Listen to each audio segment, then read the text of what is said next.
What you do in life chooses you. You can choose not to do it. You can choose to try to do something safer. Your vocation chooses you. When I really started painting a lot, I had become so obsessed that there was nowhere to move in my home. Paintings were everywhere. They were becoming a part of the furniture. I was eating on them.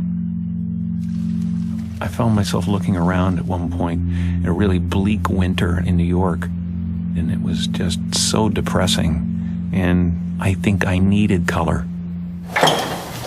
It's getting kind of pedestrian to me now, the teal. You know what I'd like to do is just start threading in some purple, into these things. I'll find the ultimate color and not be able to reproduce it. You can tell what I love by the color of the paintings. You can tell my inner life by the darkness in some of them, and you can tell what I want from the brightness in some of them. It's 5 a.m. So I'm making a little more progress now. It's really kind of cool what happens with these things, because you really don't know what a sculpture or a painting totally means. You think you do. Most of the time I start out with a plan, and then, like a year later, I'll realize that the painting was telling me what I needed to know about myself a year before. I think what makes someone an artist is they make models of their inner life. They make something physically come into being that is inspired by their emotions or their needs or what they feel the audience needs. I like the independence of it.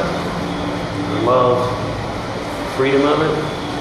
No one else tells you what you can or can't do most of the time. And there's an immediacy to it. Art has to be service, it's like you're servicing your subconscious, and at the same time you're doing something that someone's going to relate to, hopefully. When I was a kid, I spent half my time in the living room performing for people.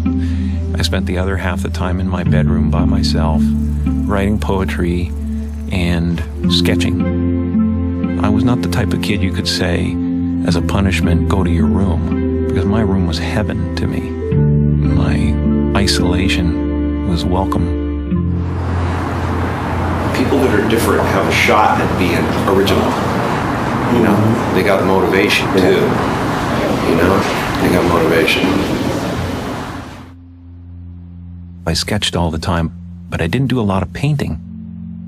Suddenly, 6 years ago, at a time when I was trying to heal a broken heart, I decided, well, maybe I'll paint. When your heart is in love, you're floating, weightless. But when you lose that love, you have to re-enter the atmosphere. And it can get pretty rough. You're just bouncing off one molecule and onto the next, ripping through them at such a pace that they just ignite and explode. Until you find another heart that's doing the same thing, has landed and cooled, and then you start to float again. The energy that surrounds Jesus is electric. I don't know if Jesus is real. I don't know if he lived. I don't know what he means, but the paintings of Jesus are really my desire to convey Christ consciousness. I wanted you to have the feeling when you looked in his eyes that he was accepting of who you are. I wanted him to be able to stare at you and heal you from the painting. You can find every race in the face of Jesus. And I think that's how every race imagines Jesus. They imagine him as their own. That's pretty. It's so funny, I get so stuck when I'm trying to choose colors, but when I just grab them, it's cool.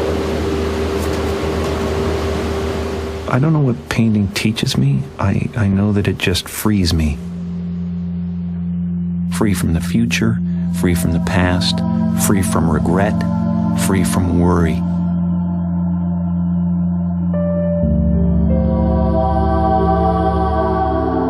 Something inside you is always telling a story.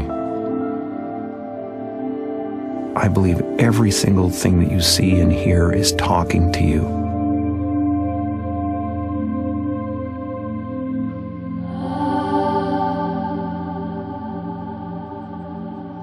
You know, the bottom line with all of this, whether it's performance or it's art or it's sculpture, is love.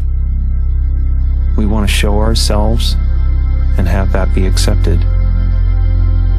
I love being alive, and the art is the evidence of that.